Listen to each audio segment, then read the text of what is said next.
As we've been reporting, the Prime Minister Anthony Albanese has hosted his Indian counterpart Narendra Modi for bilateral talks at Admiralty House in Sydney today. For more, joining us live is the Assistant Foreign Minister Tim Watts. Appreciate your time. Thank you. I understand you've recently returned from a trip to India yourself, so you should be well versed in the issues at play with this relationship. This morning we saw the leaders signing a new migration and labour mobility partnership. How does that actually work in practicality? What will that really mean for businesses here in Australia? So the meeting between Prime Ministers Albanese and Modi today is a real landmark in the Australia-India relationship. As the Prime Minister was saying this morning, it is the sixth time the two Prime Ministers have met in the last 12 months, and that is surely a record between our countries and a reflection of the deep relationship between our countries. Now, the Migration and People Mobility Agreement partnership that you were talking about just then, this is a reflection of the ambition of both of our countries to deepen the people-to-people connections between our countries. So clearly there's now 1 million Australians of Indian heritage. It's an enormous diaspora community. We have about 84,000 Indian students in this country. So a lot of people going backwards and forwards. And this mobility agreement is designed to smooth that, to have more young Australians going to India to study, more young Indians coming to Australia to study, but also to put some guardrails around that to ensure that there's cooperation going on irregular people movements and people smuggling. There were high hopes that India would be able to fill some of the demand shortfall that some of our exporters suffered when those Chinese trade restrictions came in. To what extent has India been able to fill that gap? We heard the leaders say earlier they want to expedite the signing of the full trade agreement to later this year.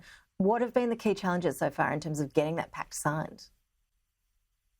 Well, both countries agree that there is more that we can do to deepen the trade and investment relationship between Australia and India. So last year, we signed the Economic Cooperation and Trade Agreement, which reduced all tariffs on Australian imports to India, 85% of Australian goods going into India, and in 5 years' time, that'll be 90% of goods. And we're seeing that the trade agreement expanding. We want to drive it further, and that's why both Prime Ministers committed to concluding as soon as possible the Comprehensive Economic Cooperation Agreement, an agreement that we aim to move into new frontiers like digital services and government service provisions. So there's a rich agenda there. One of the big exciting opportunities, I think, between our two countries is in renewable energy and the green economy. And we saw the signing of the agreement of the Green Hydrogen Task Force between the Prime Ministers today. A lot of complementarities between the Australian and the Indian economy, particularly between resources and manufacturing. So we think that there's a lot of growth that can occur on that front. We've heard a lot of talk about shared values between our countries over the past couple of days, yet when it comes to one of the biggest foreign policy issues confronting governments around the world, Russia's invasion of Ukraine, India has chosen not to publicly condemn the aggressor, Russia. Is that concerning? Should that make us think twice?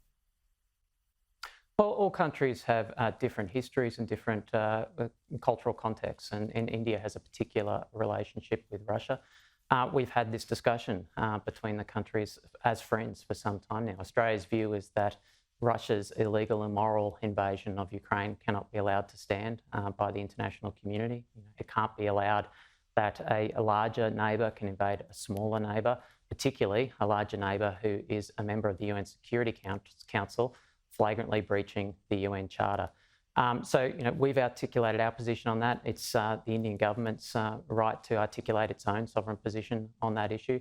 But I should say, Australia and India share a deep interest in the Indo-Pacific region and building a region that is peaceful, prosperous and secure, where no country is dominated, no country dominates, where all countries get to make their own choices. And we are working closely together through institutions like the Quad to build a region that operates in that way. So Australia and India, we're closely aligned, in fact, more closely aligned than ever before on the strategic front. Tim Watts, appreciate you making the time. Thank you. Pleasure.